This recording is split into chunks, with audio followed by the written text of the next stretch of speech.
Ang mensahe po ng ating Panginoon sa araw na ito ay ang paghahatol, no? Sabi ko nga kanina, sabi ko, naku, ito yung ba yung ano, naku, tatamaan na naman namin. Umilag ka nilang umilag. Kasi no, ang paghahatol kasi parang ano kakambal ng isang tao.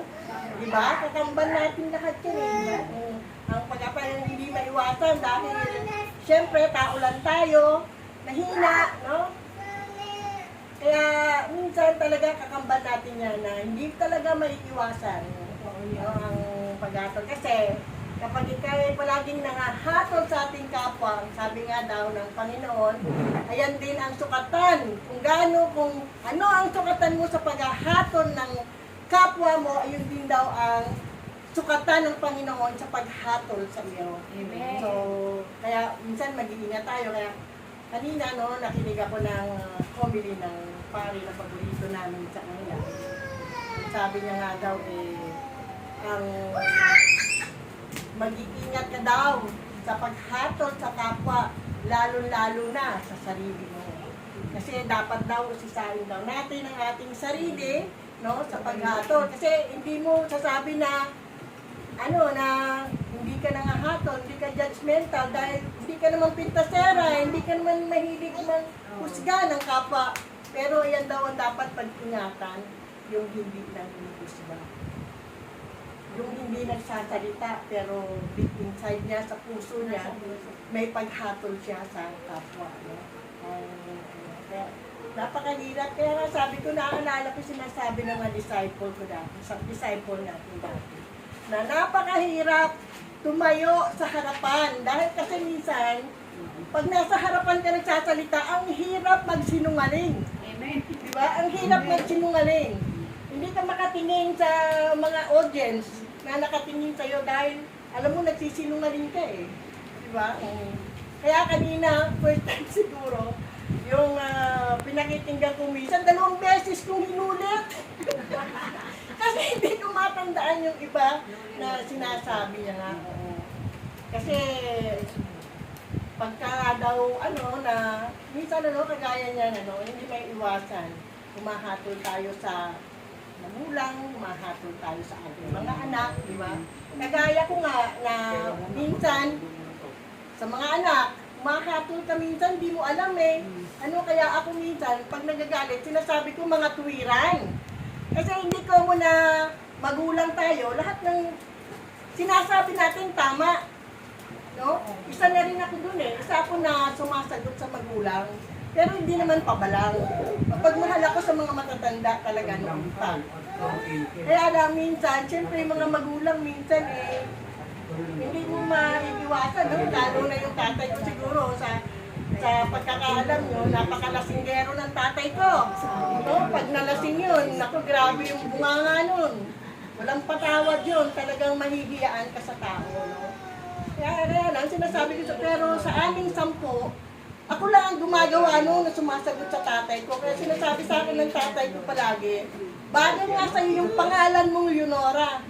Kasi yung Nora, Muslim yan. Oo, sabi niya, tapos dinuktungan mo pa ng Leon.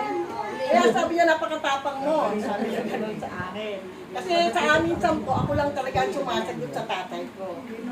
Kaya lang, sabi kong ganun sa tatay ko, sabi kong ganun, hindi naman ko mo magulang ka namin, tatay ka namin, tama lahat yung sinasabi mo. Bigyan mo naman kami ng konting matitira ng luha. Pagka namatay ka, may iiyak kami sa'yo. Ganyan. Tapos sasabihin na ng tatay ko, talo ka talaga yun. Tatay ko sa akin. Gusto mo nang mamatay ako sa iyo. Pero ganyan, pero pabiro. Pero pag ako nagaganyan, sumasagot sa tatay ko, dala akbay ba? Dala akbay, ganyan, himas-himas. Ganyan ako lumalaban sa tatay ko. Nasagot ako, pero yung mga kapatid kong yan, pag nagbunga nga ang tatay ko, lahat sila lumalayas. Nagtatatakbo, pero ako hindi sumasagot sa tatay ko talaga. Oo. Kasi nga, di ba, minsan mga magulang talaga mahilig lumatol Hindi pa nga nagagawa ng anak mo, minsan binabilang Hindi mo pa siya pinapakinggan, nag-judgmental ka na. Kung ano yung sinasabi mo, nakipag-date, may boyfriend, maganyan, di ba? May kasalanan din yun, di ba? Sa parte ng magulang, di ba?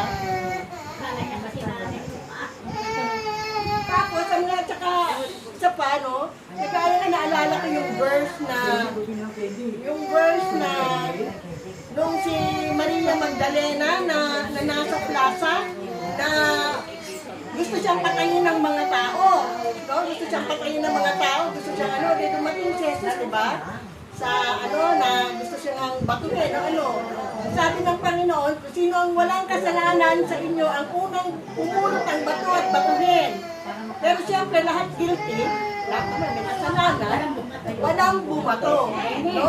Kahit lahat ng tao, judgmental nga eh. Hindi ko muna marami siyang lalaki, masama siyang babae. Di ba? Dahil nga sabi kong ganun, ang paghato niya parang kakambal talaga ng tao. Di ba? Parang hindi talaga maiwasan dahil nga mahina nga tayo, no? So, kaya minsan, ang sabi nga daw, ng sabi nga kanina, na hindi daw ang paghahatol, ang tandaan daw na ang paghatol, hindi isipin mong mabuti kung iyan ay makakapabuti sa'yo, kung makakapabanal sa'yo. So, kaya siguro, hindi ko na pahabain siguro. Kailangan ko ng tulong ng madasal. Sila na lang po magpapaliwanag ng ibang paghatol. So, ayan lang pagkakaintindi ko sa mensahe ngayon. Sa paghatol na binigay ng mensahe ng Panginoon. I-remind tayo na bawas-bawasan natin ang paghatol. Kasi nga, dapat natakot tayo dahil ayan ang sukatan ng ating ng sukatan ng Panginoon sa paghatol nga sa iyo dating ng panahon. Maraming salamat at magandang hapon po! Praise Yahweh.